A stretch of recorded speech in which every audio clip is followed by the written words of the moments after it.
Welcome to our channel TPN Telugu Prabha. నేను మీ journalist Yagnamurthy. Ram Charan Peddi cinema June 4వ తేదీ ప్రపంచవ్యాప్తంగా అత్యధిక థియేటర్లో విడుదలకు రంగం సిద్ధం చేసుకుంటూ ఉంది. ఉప్పెన ఫేమ్ బుచ్చిబాబు సానా డైరెక్ట్ చేసినటువంటి ఈ సినిమాని వృద్ధి సినిమాస్ అధినేత వెంకట సతీష్ కిలారు నిర్మిస్తున్నారు. మరి ఆ సినిమా ట్రైలర్ అయితే నిన్న వచ్చేసింది, అందరినీ కూడా ఆకట్టుకుంది. తెలుగులో ఎంత బాగా వ్యూస్ సాధిస్తూ ఉందో హిందీలో కూడా అదే తరహాలో ఆ వ్యూస్ను సాధిస్తూ యూట్యూబ్లో నెంబర్ 1 ప్లేస్లో ట్రెండింగ్ అవుతా ఉంది. మరి ఈ సినిమా సంబంధించి ఇప్పుడు చాలా మందిలో తొలుస్తున్నటువంటి ప్రశ్నలు 2 ఉన్నాయి. అది ఒకటి, ఈ సినిమా పర్సంటేజ్ విధానంలో రిలీజ్ అవుతుందా అనేది ఒకటి. 2, ఇది రెంటల్ సిస్టంలో విడుదలవుతుందా, మరి ఏ పద్ధతిలో ఈ సినిమా విడుదల కాబోతోంది అనేది ఇప్పుడు ఒక క్లిష్టమైనటువంటి విషయంగా మారింది. ఎందుకంటే ఇప్పటి వరకు కూడా ప్రొడ్యూసర్స్, డిస్ట్రిబ్యూటర్స్, ఎగ్జిబిటర్స్ మధ్య జరుగుతున్నటువంటి చర్చలు కొద్ది రోజులుగా ఇంకా కొలిక్కి రాలేదు. పెద్ద నుంచే తమకు ఈ పర్సంటేజ్ విధానంలో సినిమాల్ని ఆడించాలి అని చెప్పేసి సింగిల్ స్క్రీన్ థియేటర్స్, మనం ఇప్పుడు మాట్లాడుకుంటున్న ఎగ్జిబిటర్స్ అనేది ప్రధానంగా ఇక్కడ సింగిల్ స్క్రీన్ థియేటర్స్ ఉద్దేశించే. ఎందుకంటే మల్టీప్లెక్స్ థియేటర్లో ఆల్రెడీ పర్సంటేజ్ విధానమే అమల్లో ఉంది, అక్కడ సమస్య లేదు. ఏదైతే ఇప్పటి వరకు ప్రాక్టీస్లో ఉందో రెగ్యులర్గా అదే ప్రాక్టీస్లో ఈ సినిమా మల్టీప్లెక్స్లో రిలీజ్ అవుతుంది. మల్టీప్లెక్స్లు వాటికి వస్తున్నటువంటి రెవెన్యూతో పోలిస్తే సింగిల్ స్క్రీన్ రెవెన్యూ చాలా తక్కువగా ఉంటుంది. ఏది ఎగ్జిబిటర్స్ పాయింట్ ఆఫ్ వ్యూలో చూసినప్పుడు అక్కడ మీకు 50 నుంచి 60% మధ్యలో ఆ పర్సంటేజ్ అనేది మల్టీప్లెక్స్లకు వెళుతూ ఉంది. ఇక్కడ చూస్తేనేమో ఏదో ఒక 5 లక్షలు ఎంతో వారానికి మొత్తానికి సంబంధించి ఒక 5 లక్షలు అది అంతే ఉంటుంది. ఎంత కలెక్షన్ వచ్చినా అంతకు మించి పెరగదు. దాంతో ఎగ్జిబిటర్స్ అనేవాళ్ళు మేము చాలా లాస్ అయిపోతున్నాము, అక్కడ వాళ్ళు చూస్తేనేమో వాళ్ళకి 50 లక్షలు వస్తూ ఉంది, మల్టీప్లెక్స్లకి మాకు 5 లక్షలు వస్తూ ఉంటే మరి ఇది మారాలి కదా, మాకు కూడా అదే తరహాలో పర్సంటేజ్ విధానంలోనే సినిమా ఇవ్వాలి కదా అని చెప్పేసి వాళ్ళు గొడవ చేస్తున్నారు.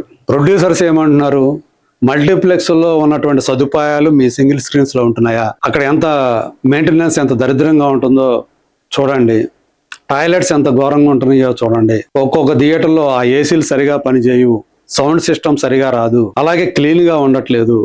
ఇలాంటి పెట్టుకొని మీరు మల్టీప్లెక్స్లతో పోల్చుకొని అక్కడలాగా ఇవ్వాలంటే ఎలా కుదురుతుంది, మీరు ముందు సదుపాయాలన్నీ కూడా మెరుగుపరిచి అప్పుడు అడిగితే బాగుంటుంది అని చెప్పేసి ప్రొడ్యూసర్స్ వాళ్ళు చెప్పారు. మీరు ముందు మాకు డబ్బులు ఇస్తేనే కదా మేము ఏదైనా చేయటానికి, మీరు ఇచ్చే అరకొర రెంట్ డబ్బులతోటి మేము ఏం బాగు చేయించాలి, ఏం సదుపాయాలు కల్పించాలి అని ఎగ్జిబిటర్స్ వాదిస్తూ ఉన్నారు. సో ఇలాగా జరుగుతూ ఉన్నాయి.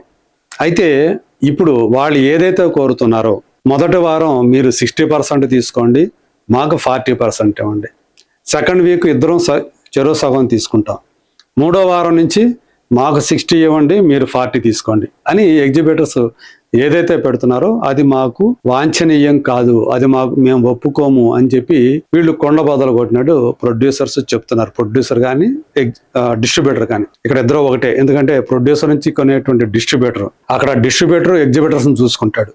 కాబట్టి ఒకవేళ నేరుగా ప్రొడ్యూసర్ కనుక సినిమా రిలీజ్ చేస్తే మధ్యలో డిస్ట్రిబ్యూటర్ అనేవాళ్ళు ఎవరు ఉండరు, కాబట్టి ప్రొడ్యూసర్కి ఎగ్జిబిటర్కి మధ్య డీల్ ఉంటుంది.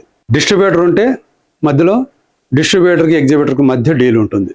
సో ఇక్కడ ఇద్దరు సమానం అనుకోవాలి, ఈక్వల్ అనుకోవాలి, ప్రొడ్యూసరు డిస్ట్రిబ్యూటరు. సో వీళ్ళు అనేది అదే, మేము అంత అయితే ఇస్తే మీకైతే ఇవ్వలేము. ఇప్పుడు ప్రస్తుతం ఉన్న దాని ప్రకారం మీరు అడిగిన డిమాండ్లు అయితే వాంఛనీయం కాదు.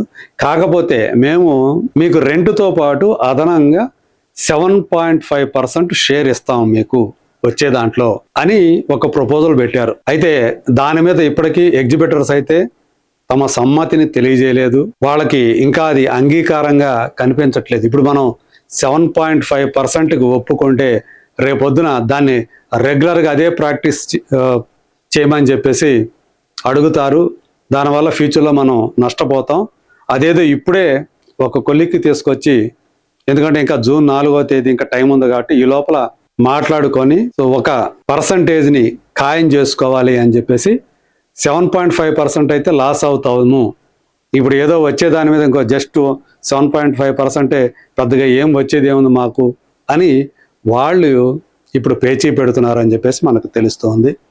సో మొత్తానికి ఈ మే నెలాఖరు లోపల ఏ విషయము తేలిపోయి ఒక అండర్స్టాండింగ్కి వచ్చి అగ్రిమెంట్ కుదుర్చుకునేటువంటి అవకాశం ఉంది. ఎందుకంటే వాళ్ళు ఏం చేసినా అగ్రిమెంట్ రాసుకోవాలి, దాని ప్రకారమే ముందుకెళ్ళాలి, మీరు నోటి మాటతో చెప్తే కాదు అని ఎగ్జిబిటర్లు వాళ్ళు తేల్చి చెప్తూ ఉన్నారు. మరి ఇది 7.5% వాళ్ళు కన్విన్స్ అయ్యి అగ్రిమెంట్ కుదుర్చుకుంటారా, లేకపోతే వాళ్ళు దాన్ని పెంచుతారా? వాళ్ళు కనీసం 20% అయినా సరే రావాలి, 20 to 25% అయినా సరే అదనంగా అని వాళ్ళు కోరుకుంటున్నట్టుగా మనకి సమాచారం అందుతుంది. లేదు మొత్తంగా ఏదైతే అనుకున్నామో 40%, 60% అనేది ఆ విధానంలో సినిమా రిలీజ్ చేయండి అని చెప్పేసి వాళ్ళు డిమాండ్ చేస్తున్నట్టుగా మనకు తెలుస్తుంది. సో ఏదేమైనా ఇప్పుడు పెద్ది నుంచే ఈ మారేటువంటి విధానం, సినిమాని ఆడించేటువంటి విధానం మారబోతున్నట్లుగా ఇప్పుడు మనకి స్పష్టమైనటువంటి సంకేతాలు వెలువడుతూ ఉన్నాయి. ఎగ్జిబిటర్లు ఈ విషయంలో తగ్గటం లేదు. ఇప్పుడు తగ్గితే మళ్ళీ ఇప్పట్లో మళ్ళీ మనం లాస్ అయిపోతాం. ఆ ఒక్క సినిమా కోసం రేపు పెద్ది అనేది వస్తుంది. దాని తర్వాత మళ్ళీ థియేటర్ల పరిస్థితి యథాతథంగా ఇప్పుడు ఎట్లయితే ఇబ్బంది పడుతున్నామో అదే పరిస్థితికి వస్తుంది. అదేదో ఈ సినిమాతో కాస్త డబ్బులు చేసుకుంటే తర్వాత చిన్న చిన్న సినిమాలు వచ్చినప్పటికీ కూడా వాటి ద్వారా వచ్చే నష్టాలు తట్టుకోవచ్చు అనేటువంటి అభిప్రాయంతో ఎగ్జిబిటర్స్ ఉన్నట్లుగా మనకి సమాచారం అందుతుంది. ప్రస్తుతం సినిమాలు థియేటర్లో చూస్తే వీరభద్రుడు అనేటువంటి డబ్బింగ్ సినిమా బాగానే ఆడుతుంది. అది బ్రేక్ ఈవెన్ అయిపోయినట్లుగా కూడా మనకి సమాచారం అందుతుంది, ట్రేడ్ వర్గాలు అందిస్తున్నటువంటి సమాచారం ప్రకారం. అలాగే గోదావరి గట్టు పైనటువంటి ఒక చిన్న సినిమా సుమంత్ ప్రభాస్, అతను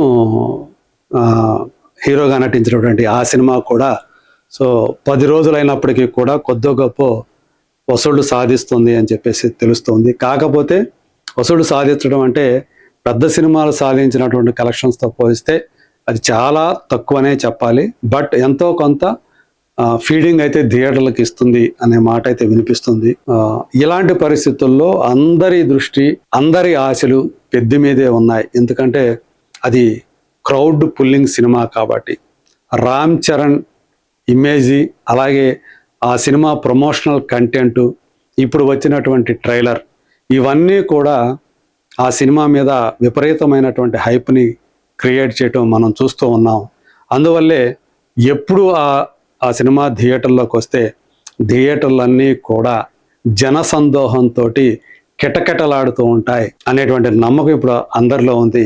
అందుకే దాన్ని ఎన్కాష్ చేసుకోవడం కోసమే ఇప్పుడు ఎగ్జిబిటర్లు తాపత్రయపడుతున్నారు. మరి వాళ్ళు ఏ మేరకు ప్రొడ్యూసర్స్ అండ్ డిస్ట్రిబ్యూటర్స్ని కన్విన్స్ చేసి ఎంత పర్సంటేజ్ని వాళ్ళు ఇప్పుడు సాధించగలుగుతారు, ఏ పర్సంటేజ్ విధానంలో పెద్ద మూవీని తమ థియేటర్లో ఆడించగలుగుతారు. వాళ్ళు ఇప్పుడు ఒక క్లియర్ కట్గా చెప్పారు, ఓన్లీ రెంటల్ సిస్టమ్తో అయితే మేము మా థియేటర్లు అసలు ఇవ్వం అని తేల్చి చెప్తున్నారు. ఒకవేళ వాళ్ళ అదే దాని మీద స్టిక్ ఆన్ అయి ఉంటే మాత్రం పెద్దకి ఆ మేరకు లాస్ కలుగుతుంది. ఎందుకంటే సింగిల్ స్క్రీన్ థియేటర్లు మాస్ ఏరియాలో అవే కాబట్టి ఉండేది, చాలా లాస్ కలిగేటువంటి అవకాశం ఉంది. అందుగురించే ప్రస్తుతం 7.5% షేర్ని ఇస్తామని చెప్పేసి వాళ్ళు రెంట్తో పాటు అదనంగా రెంట్ ఇచ్చి మళ్ళీ అదనంగా 7.5% అది మీకు అదనంగా వచ్చేదే కదా అని వీళ్ళు ఇప్పుడు చెప్తున్నారు. మరి చూద్దాం, త్వరలోనే ఈ డిస్కషన్స్కి ఫుల్ స్టాప్ పడి రెండు పార్టీల మధ్య, ప్రొడ్యూసర్ అండ్ ఎగ్జిబిటర్ లేదా డిస్ట్రిబ్యూటర్ అండ్ ఎగ్జిబిటర్ మధ్య ఒక అంగీకారం కుదిరి మరి పెద్ది రిలీజ్ కి ఏదైతే దిల్ రాజు హామీ ఇచ్చాడో చాలా ప్లెజెంట్ అట్మాస్ఫియర్ లో పెద్ది సినిమా రిలీజ్ అవుతుంది అని చెప్పేసి ఆయన ఇచ్చినటువంటి హామీ ఏదైతే ఉందో అలాగే రిలీజ్ అవుతుందా లేదా, let us wait and see.